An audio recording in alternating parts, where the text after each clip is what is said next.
भारत के संविधान में 6 मौलिक अधिकार शामिल है, जिसमें भारतीय नागरिकों के मूल अधिकारों की गारंटी दी गई है। इसके अंतर्गत अनुच्छेद 29 और अनुच्छेद 30 में भारतीय नागरिकों को दिए जाने वाले सांस्कृतिक और शैक्षिक अधिकारों के बारे में बात की गई है। आज के इस वीडियो में हम बात करेंगे अनुच्छेद 29 के बारे में, जो कि अल्पसंख्यकों के हितों का संरक्षण का बात करता है। इसका मुख्य उद्देश्य भारत के अल्पसंख्यक समूहों की संस्कृति की रक्षा करना है। अल्पसंख्यक वैसे समुदाय को बोला जाता है जिनकी अपनी अलग एक विशिष्ट भाषा, लिपि या संस्कृति होता है। भारत के संविधान के अनुसार अल्पसंख्यक 2 प्रकार के होते हैं, धार्मिक और भाषाई। भारत संविधान के अनुच्छेद 29 के तहत भाषाई अल्पसंख्यकों और धार्मिक अल्पसंख्यकों दोनों को संरक्षण दिया गया है। इसके संदर्भ में अल्पसंख्यक अधिनियम की धारा 2C 5 धर्मों को अल्पसंख्यक समुदायों के रूप में मान्यता देती है, जिसमें आते हैं मुस्लिम, सिख, ईसाई, बौद्ध और पारसी। और जब भी किसी अल्पसंख्यक को अपनी सांस्कृतिक पहचान खोने का डर होता है तो उसे भारतीय संविधान के अनुच्छेद 29 का सहारा मिलता है। इस अनुच्छेद के अनुसार देश में कहीं भी रहने वाले भारतीय नागरिकों का कोई भी समूह जिसकी अपनी एक अलग भाषा, लिपि या संस्कृति है, उसे संरक्षित रखने का अधिकार है। यह अधिकार केवल उन लोगों को दिया जाता है जो भारत के नागरिक हैं और भारत के क्षेत्र में रहते हैं। क्योंकि भारत में संस्कृतियों और परंपराओं की बहुत विविधता है, इसलिए भारत के संविधान का अनुच्छेद 29 जो है, यह प्रत्येक नागरिक को अपनी संस्कृति और उससे संबंधित अवसरों को बनाए रखने का अधिकार देता है। इसके अंतर्गत 2 खंड हैं।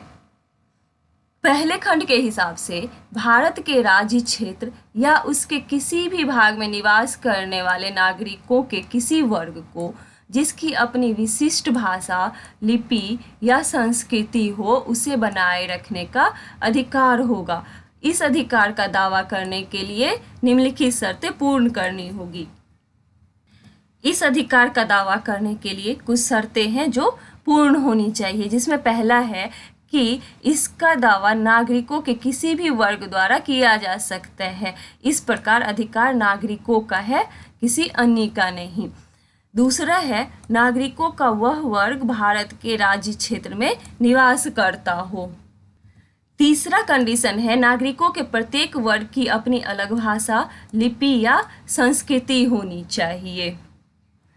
इसके खंड 2 के हिसाब से किसी भी नागरिक को राज्य द्वारा संचालित या राज्य निधि से सहायता प्राप्त करने वाली किसी भी शैक्षणिक संस्था में केवल धर्म, मूल वंश, जाति, भाषा या इनमें से किसी के आधार पर प्रवेश से वंचित नहीं किया जाएगा। अनुच्छेद 29 का ये दूसरा खंड है, ये राज्य द्वारा संचालित या सहायता प्राप्त शैक्षणिक संस्थान में केवल धर्म, जाति, भाषा या इनमें से किसी के आधार पर प्रवेश से इनकार करने पर रोक लगाता है। इसलिए यह उन मामलों में लागू नहीं होता है जहां प्रवेश को इनमें निर्दिष्ट आधारों के अलावा किसी अन्य आधार पर अस्वीकार किया जाता है।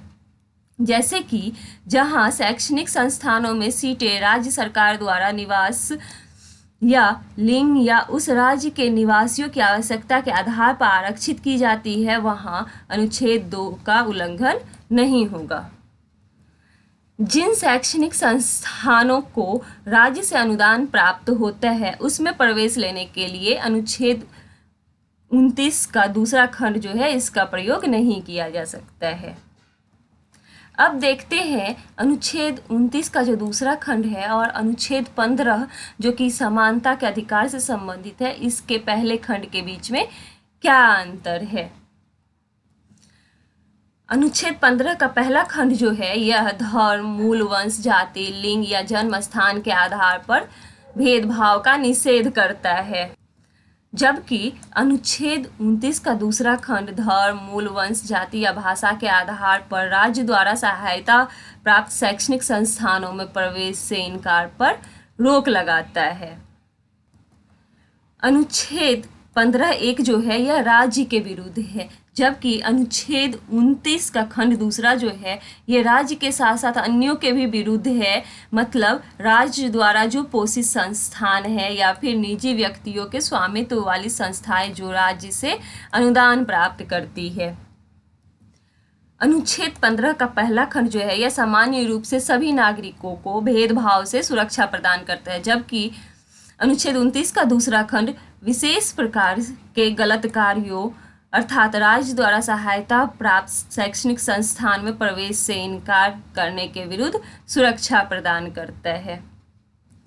अनुच्छेद 15 का पहला खंड अपने संचालन में अनुच्छेद 29 के दूसरे खंड की तुलना में अधिक सामान्य और व्यापक है। यह उस क्षेत्र पर लागू होगा और उसे कवर करेगा जब अनुच्छेद 29(2) लागू नहीं होते हैं, जैसे कि लिंग या जन्म स्थान के आधार पर किसी को शैक्षणिक संस्थान में प्रवेश देने से इनकार करना अनुच्छेद 29(2) का उल्लंघन नहीं करता है, लेकिन अनुच्छेद 15(1) के तहत यह अमान्य होगा।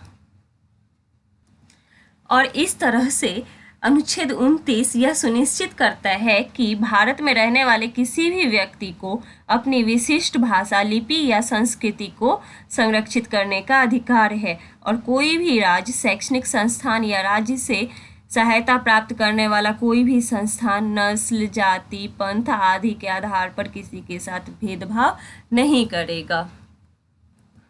उम्मीद है अनुच्छेद 29 के तहत जो भी प्रावधान है वो आपके समझ में आया होगा।